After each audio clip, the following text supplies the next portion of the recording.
Welcome everyone. Henry Wheelwright, managing partner and co-founder of StablePoint Partners, here with my fellow partner and co-founder Chris Griffith. It's Friday, March 21st. Excited to be in front of our clients, of course, general audience, just to do our weekly market cap.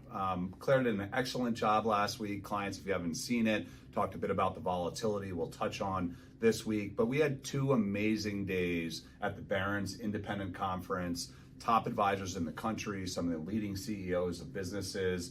Great opportunity for us to really think about how to position capital, think about StablePoint Partners from a client perspective, what resources, technology will be available. I found it to be the most valuable 48 hours that we've had this quarter. And I just wanted to ask you, Chris, perhaps you could share with our clients some of the takeaways you had from your perspective. No, that's a great intro, Henry. And 100%, we had a nice opportunity for 2 days last week to gather with some of the other top independent advisors in the United States, and honored just to be included in that group, and just talked a lot about markets and a lot about portfolio positioning and about where we do see the markets headed for this year, next year, years beyond. And number one, it was actually really exciting to see everything that we've been talking about in our videos and Zooms and emails really taking center stage with everything that advisors are talking about, with diversification, equal weighting, rebalancing, and starting to look more and more outside of the traditional public markets at private alternative assets, opportunities there that we've talked a lot about and have a lot more ideas coming down the road for client usage. But anytime you can take 2 days and just get together with, a couple of hundred of the top independent advisors in the United States and just share ideas, a lot of great things have come from it, a lot of great thoughts there.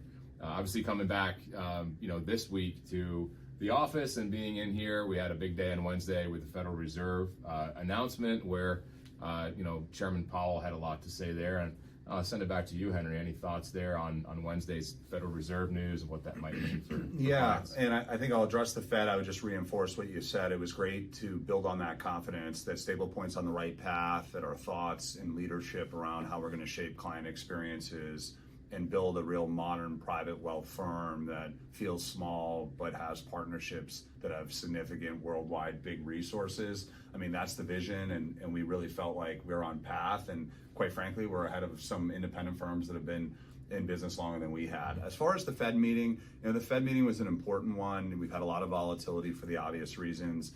Trade and policy leading the way, technology profit taking. So the Fed meeting was an opportunity to hear from Jerome Powell, most importantly around his vision on where inflation could potentially go as a result of trade.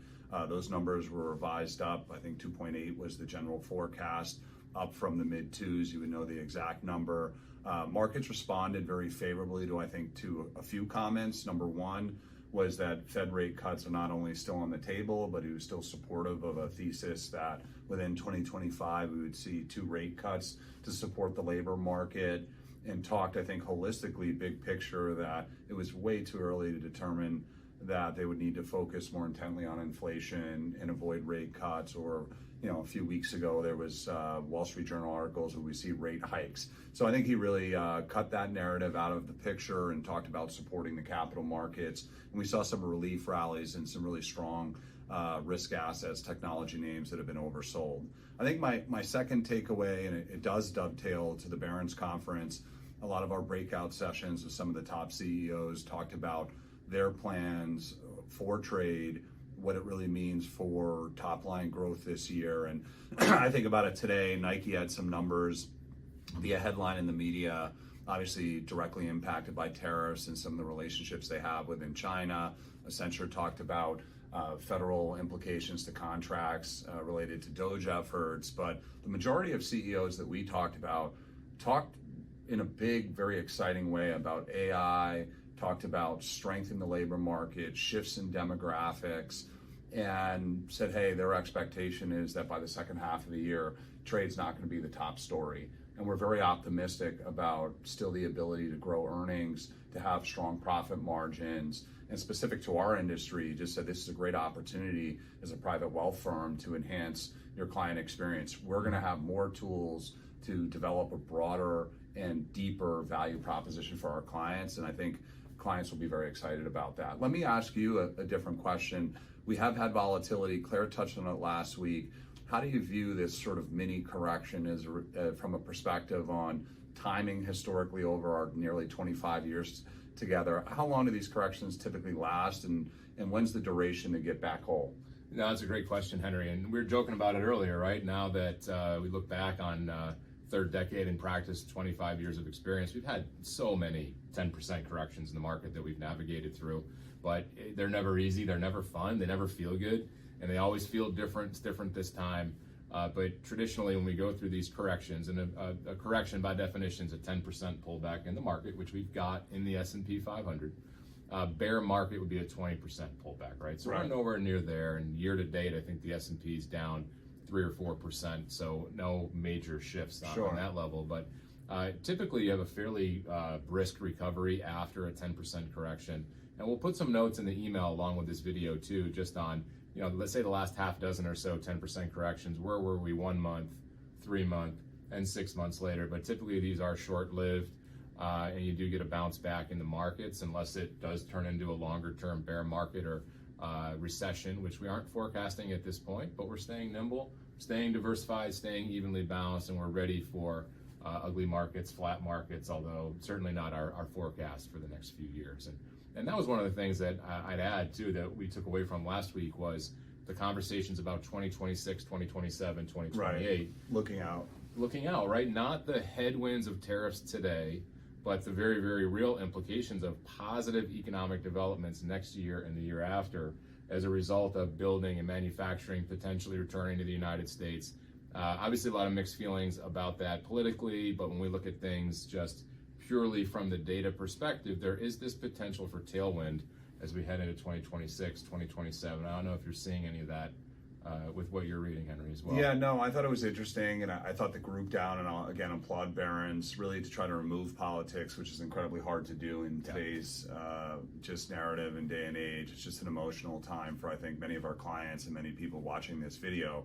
But all of the discussions were looking out the next 3 to 5 years here in the U.S.